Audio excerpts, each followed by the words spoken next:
Sesame Street, Big Bird's hide and speak. Big Bird talks and plays with you.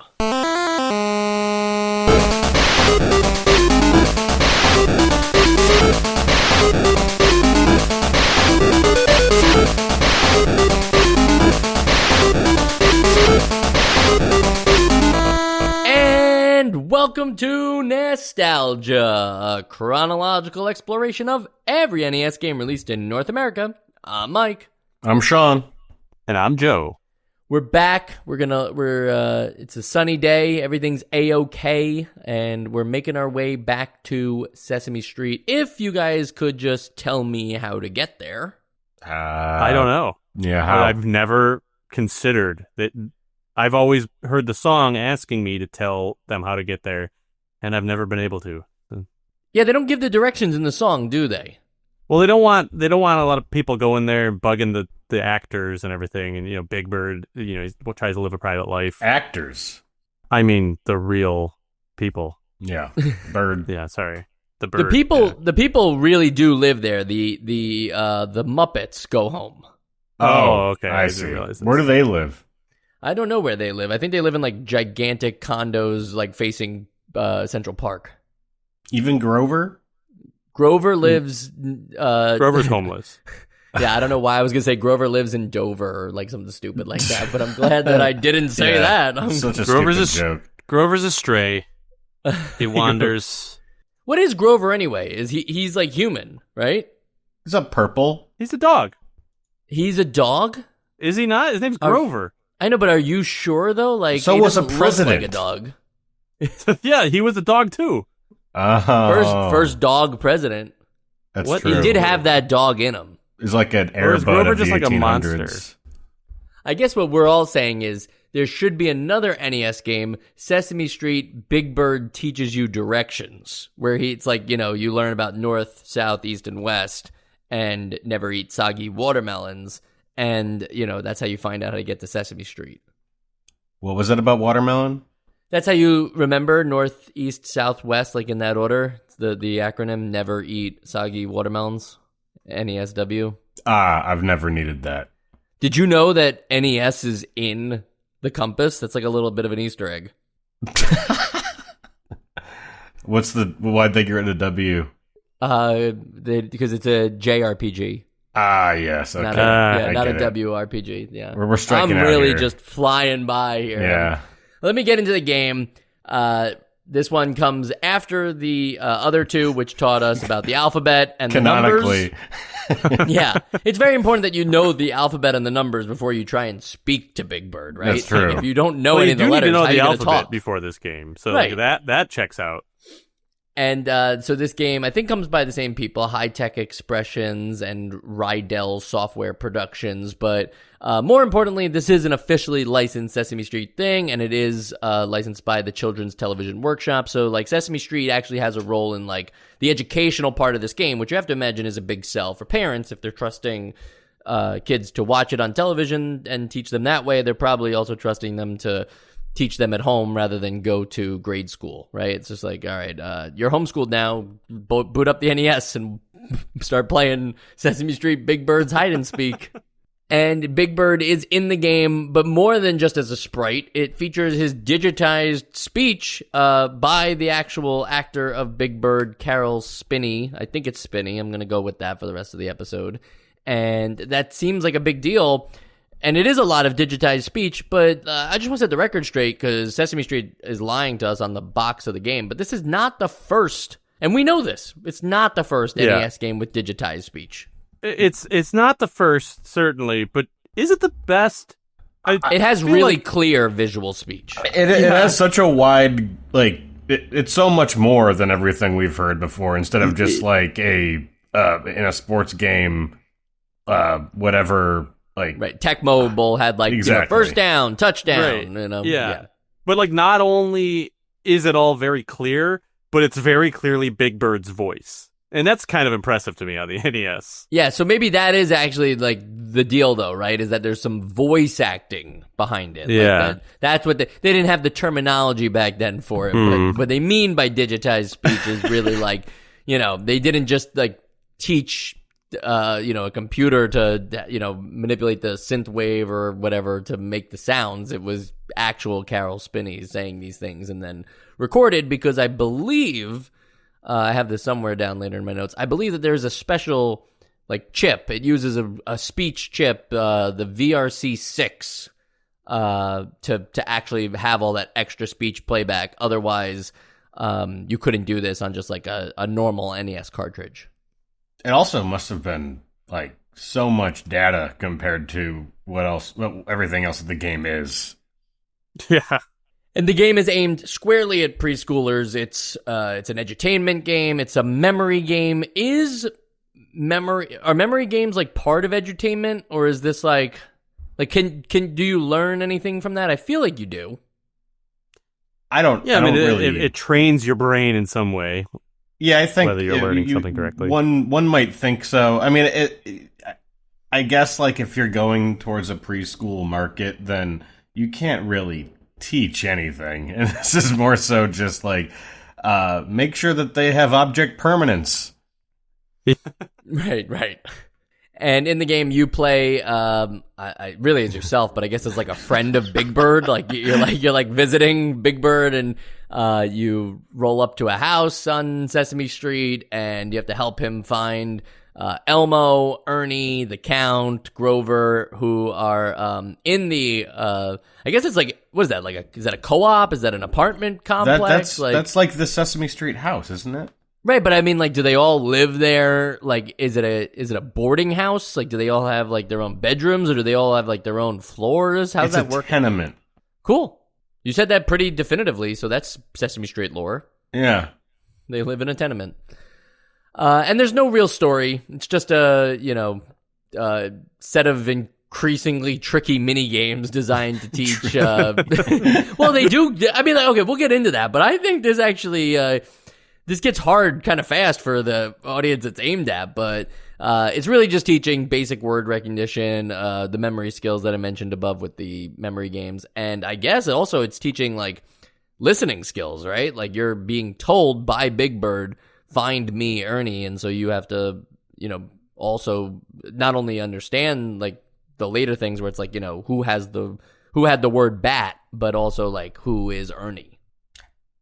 Yeah, so it's simultaneously trying to teach kids, but also sneakily trying to indoctrinate them into becoming Sesame Street fans. They're just gonna, while they learn their letters, they're also gonna understand our IP.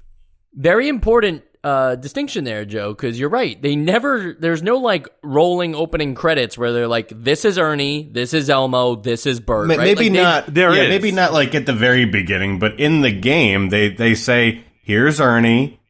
Here's the Count. Here's Grover. The very first mode, they do an introduction, and then they basically it's just do you remember their face? Can your brain process a face? And so yeah, I found this really great. Idiot. Yeah. Yeah. As long as you've played in order, it introduces you. At least, well, I guess it doesn't introduce you to everyone, because in mode 1. It swaps how there's a rotating cast member. So in mode 1, you've got Ernie's not in it, but Elmo is. I think it's kind of random. So, I think so Ernie could be in it. Okay, so then either way though, mode 1, if you're just playing one game at a time, mode 1 teaches you 4 of their names, and then you move on to mode 2, and it could be a different combination of 4 people. Yes. Which doesn't help. I agree. Yeah. But more importantly, before we get into any of the mini games and modes and everything, you guys probably won't admit that you're wrong, and to be honest, that's fine. But this game resurrects and definitely proves my point. The cardinal sin? About the D-pad menu system in the other Sesame Street games, and blows it up so hard that there's no. I would love to hear the devil's advocate, but now they have made it even worse because the time it takes to watch the bird. So just for what it's worth, the way it works is no matter what in the other Sesame Street games, no matter what you did, if you hit the up arrow, the down arrow, the left arrow, it didn't matter. Whatever you hit, it was just going to do the next thing, the next option below it, until it hit the bottom of the screen, and then it would go in reverse clockwise, so now it's going counterclockwise and counting back up. And, we had some debate about it, whether that was smart or not for kids, because apparently it's supposed to teach them something, but it can't teach them about how the actual controller works, God forbid. Now the game says, well, hold on a minute. What if we made it cute and we have this bird that, is like one of Big Bird's like little friends or whatever, and he flies from window to window to select your choice. Because remember, you have to say who Ernie is, and so you see Ernie out of one of these 4 windows. But you can't just, if your cursor's on the top left and he's in the bottom right, you can't just press right on the D-pad and down on the D-pad, because that will only select the next possible option for the bird. But it won't even do that in a particular order that makes sense. It goes left, clockwise. right. Yeah, well, sure, but like it's not.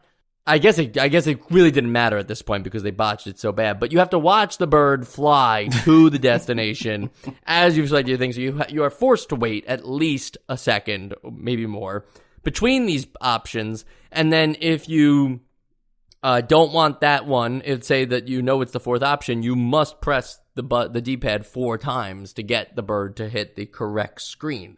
What's going on here, fellas? So what you said, and I agree with you. This is much worse than it was in the other Sesame Street game, because the other Sesame Street game was just the menu and it was a straight line and there wasn't some weird animation for it. Those are the 3 things that make me agree that this is bad. But without those 3 things, it wasn't that bad in the other ones. So in this, it's definitely bad, especially in the main gameplay and it being this weird circle, not a straight line, and it be having an animation.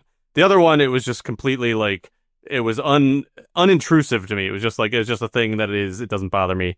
It's fine. I agree on every count.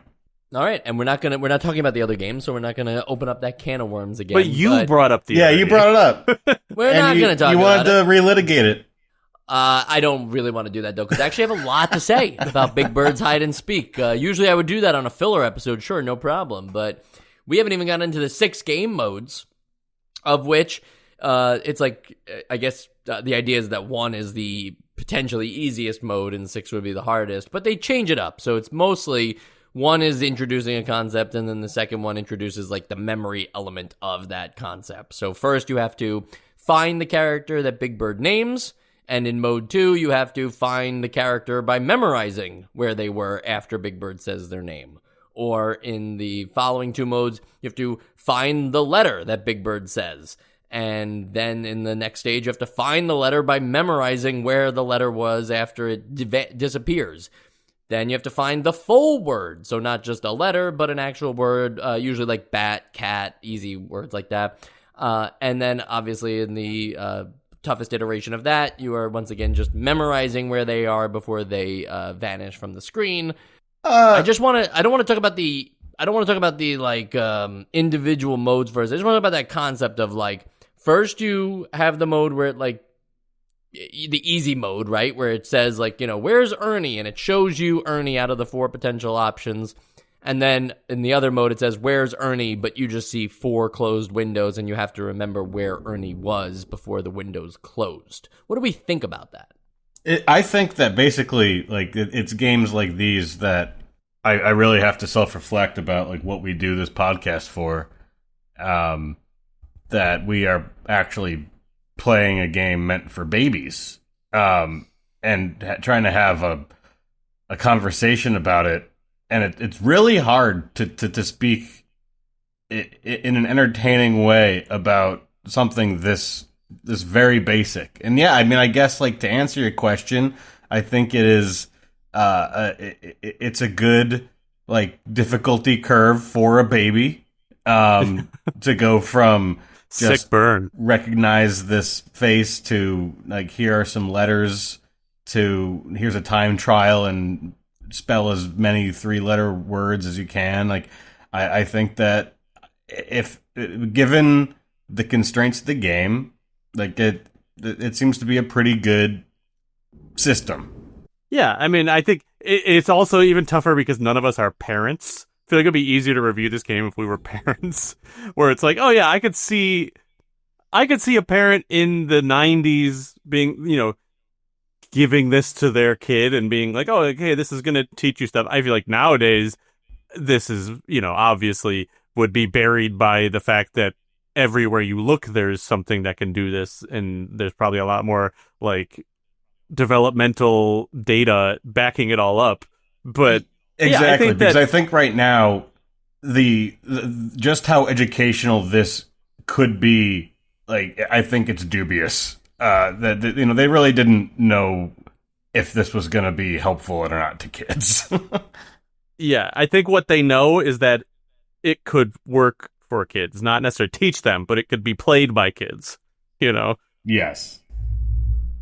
And after you complete any of the modes by successfully revealing all 4 characters or letters or words, usually what happens is one of the characters that was featured in that particular game goes outside and does something. So Elmo puts in a stick of gum and blows a bubble that lifts him up in the air. Bert takes out a jump rope and starts doing jump rope. And Ernie paces back and forth before going back inside. What was that about? all he does? Wait, he just kind of like walked from left to right. No, he's got a skateboard. He's got a skateboard. It's Okay. It's easy to miss because it just appears out of nowhere. But isn't Ernie like back and forth. kind of always like not? He's kind of upset most of the time. That's Bert. No, that's Bert. Yeah. Well, same thing. Yeah. Ernie's the happy one. I see. Happy. That's all I'm going to say. But what does Bert do? Bert does the jump rope. Oh, okay, yeah. okay. I guess So the pacing back and forth was more the character I would have imagined. Yeah, but, now that I know it's a skateboard, that's fine. But I like my joke better.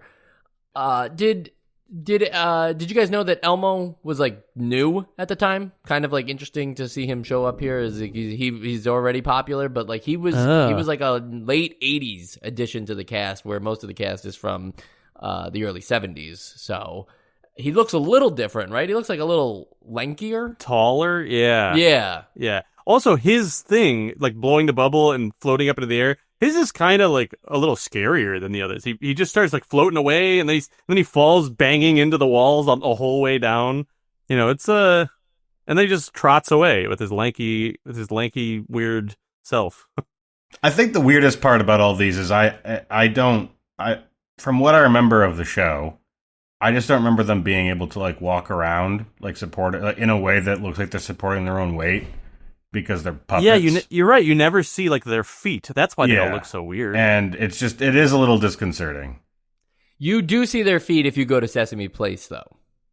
Oh, okay. I've never been to Sesame Place. Isn't that weird? Why can't they just fucking call the amusement park Sesame Street? It has to be a whole place. Like, it just feels like bad brand recognition. One other thing of these animations that bothers me. This bothers me on all kinds of animation, and I feel like I've seen a video about why this happens, but the count, when he juggles, that's not the way juggling looks. He juggles and the balls all go in a circle, and I see that in cartoons. I see that. That's just not the way juggling looks. The balls don't just go in one big circle. Why don't they juggle where the balls cross each other? Like Are you a juggler? Be juggling 3 balls.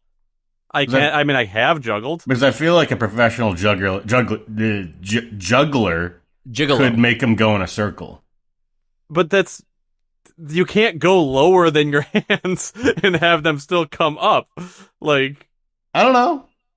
Look up a video of someone juggling and see if you'll see what I mean. They don't go in a circle. They crisscross each other. I feel like going in a circle is easier than juggling. You just hand one over to your other hand over and over again. Is a professional juggler a juggalo? Yes, definitively. That is the professional term, yes.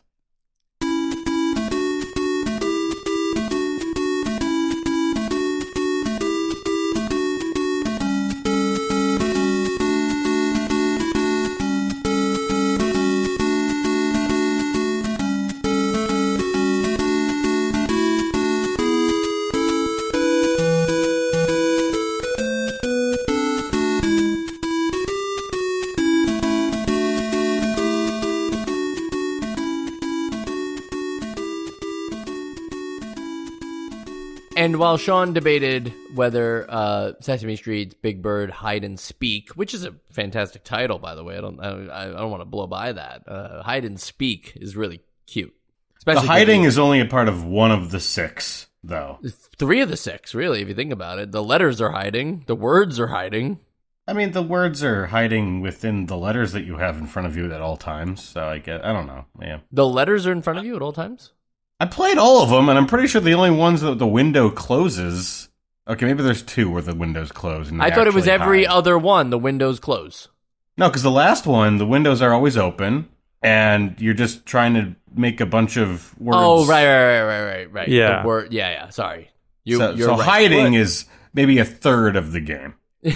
Yeah, I feel like hiding is like it's a stretch, or they're being very liberal with the term hiding, where it's like, yeah, hide and seek, but you can see them all. You just got to figure out which one is which. If they wanted, so it's if they like wanted kind of to like be, you're finding them. Yeah, if they wanted to be more reflective of the content, it should be Sesame Street Big Bird's hide and speak and spell. But I guess they might run into some issues with speak and spell in there. Yeah. But the same people, Rydell Software Productions, also made Mavis Beacon Teaches Typing, and we've all used that. So, right? Did you guys use that in school? No, Mavis Beacon? I did not. Sound familiar? Wow. Okay, so Buffalo just didn't. Did you guys have keyboarding class? Yes. I had a Okay. keyboarding class in middle school, and honestly, it was probably like the most frustrating class I ever took. I hated it. Because they tried to teach you how to use your fingers in a way that it was like, well, I can just do it faster this way. Yeah, right. Well, Yeah, I still do remember it. there was a program. There was a program that we used that if you typed the wrong key at any point, it would delete your whole sentence. And that was the most frustrating, because then you were timed. So you had to go as fast as you can, and you type the wrong key, it deletes your whole sentence. And I would be so pissed off all the time. That's a lot of stick and not a lot of carrot. Mm-hmm. Now, let's bring up another great edutainment game, Donkey Kong Jr. Math. Phenomenal. Yeah, well, of course it's great. On the gameplay side, Big Bird's hide and speak, right? Very simple. You press a window, you hear a word, you see a face. I guess the idea gets, more complex, but that's the general idea. Donkey Kong Jr. Math, it's based on like Donkey Kong Jr.'s platforming mechanics. But then the math, like either, like you want to be able to do it faster, but you have to control Donkey Kong Jr. the way he controls in Donkey Kong Jr. So it's like, I guess Big Bird is like by process of having like less permutations and, even though the bird takes forever to get across the screen, like just less controls, like you could learn faster in Big Bird's hide and speak than finding out, like, even if you got the math right in Donkey Kong Jr. Math.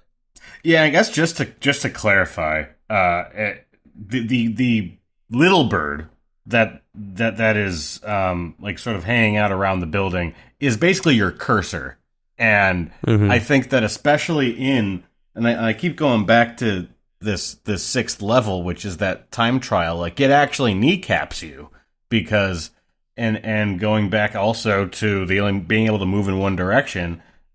You have to sometimes like go through like 3 or 4 rotations around the windows with this goddamn bird to be able to actually spell this 3-letter word. I don't even know how many words you could spell in the allotted time because most of your time is going to be spent watching the goddamn bird fly. Yeah, and it bugs me. I know it doesn't make any difference, but it bugs me that to go from like the top left to the top right takes like a second, but then to go from the top right to the bottom right takes like 4 seconds. Uh-huh. I'm just like, why is it longer? I mean, it's more distance, but it's just poorly designed. And then on the replay value side, right? Like Big Bird's hide and speak, probably low replay value unless you're an actual toddler.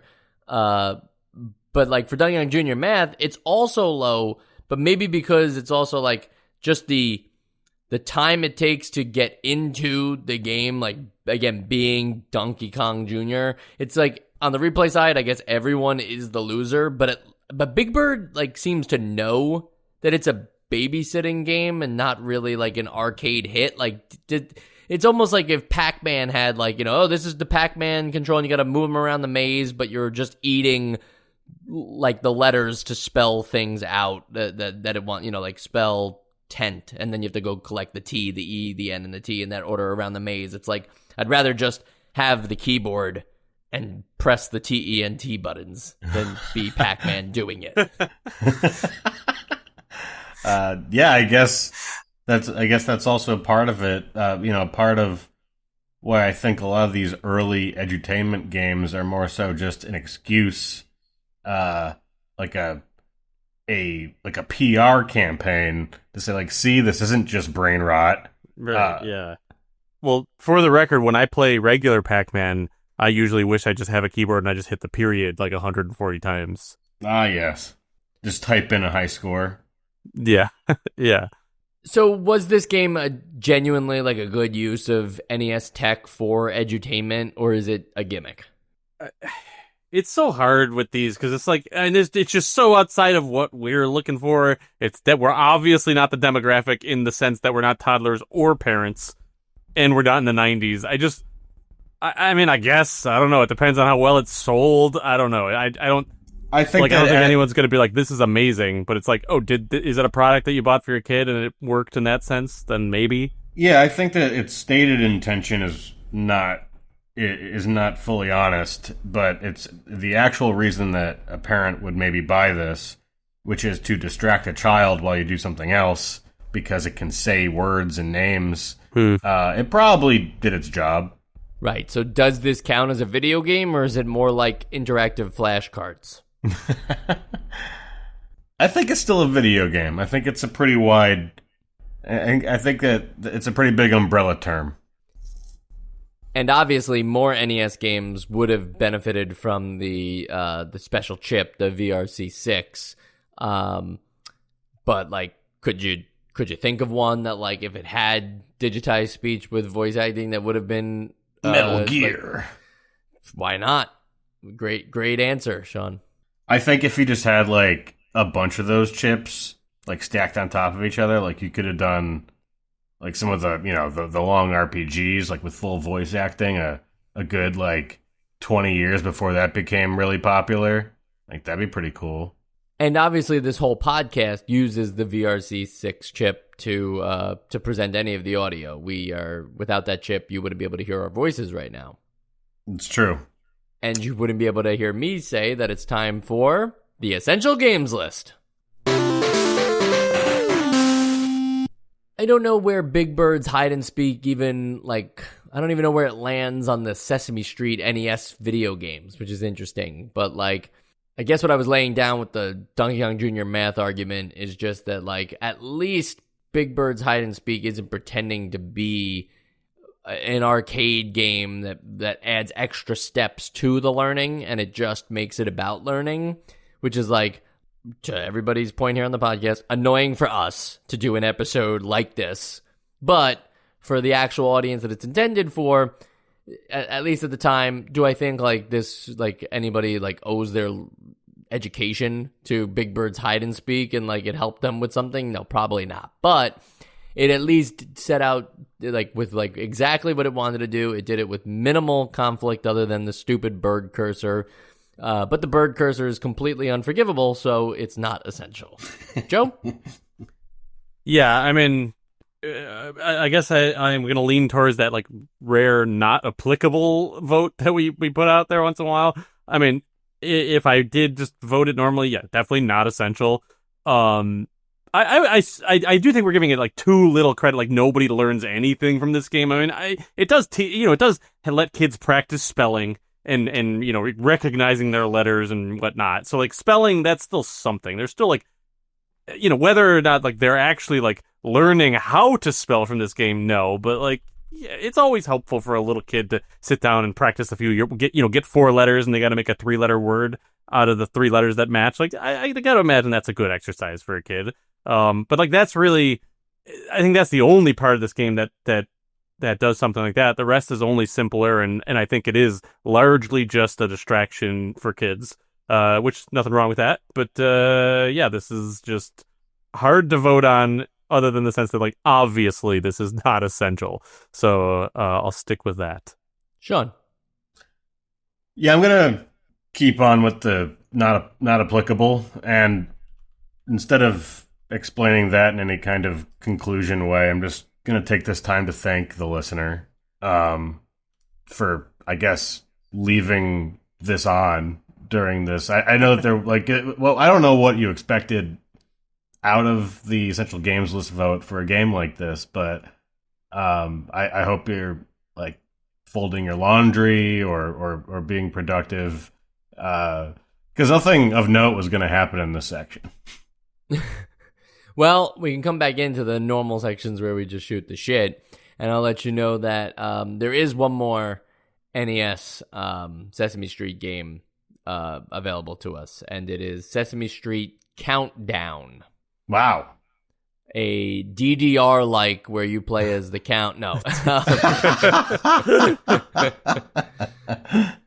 But Countdown's again, very cute names. Obviously, these people are the masters of wordplay anyway, and that's how they keep learning interactive. But like, you gotta hand it to them. Hide and Speak. I mean, that's Countdown. Countdown is definitely the most like cool sounding of these Sesame Street games. Sesame Street Countdown. It sounds like Sesame Street Reckoning or something. You know, like it's just like a crazy like 15th sequel. So I'm imagining that this is a The Count special in which math is the majority of the game. Oh, most definitely. Okay, cool. So it's like kind of, we already had 1, 2, 3. Yeah, we already had counting. Yeah, but the Count though, this is his time to shine. My Can't second we get, favorite, like a Sesame character. Street like Civics edition. Right. Well, I mean, I feel economics. Like that's like the hidden thing in all the episodes, right? Sesame Street's like super woke and teaches people things like without realizing that they've taught them anything at all. Was that in this game? I think it's actually in the credits that it's like, oh, this is 90s woke. It is kind of 90s woke, right? Because people are living in the city, and I was told that New York City is very violent.